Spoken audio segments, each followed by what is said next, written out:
thinking about sort of the single biggest change with editorial policies, I think, there's always going to be a lot of things going on with editorial policies, but I think one of the things that I sort of noticed when kind of the big AI ChatGPT explosion kind of happened towards the end of sort of 2022 was that the need to sort of move quite quickly to introduce policies into something that really hadn't been covered previously within editorial guidelines about the appropriate use of AI, whether that be by authors or peer reviewers or editors ourselves. And I think we did fairly well to get things introduced into the policies. There was a lot of talk around whether or not AI could be an author, whether or not it can be used. But I think the difference between AI and some of the other sort of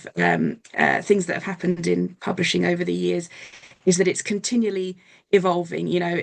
Day to day, week to week, there's new technologies available, there's new tools becoming available that are making use of these AI technologies. And whereas where we first started introducing into our policies that,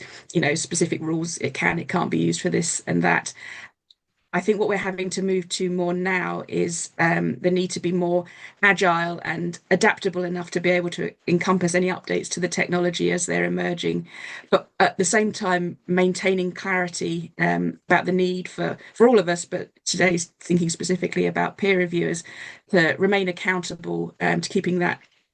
sort of human involvement in the process, to make sure that reviewers are accountable for the feedback they're giving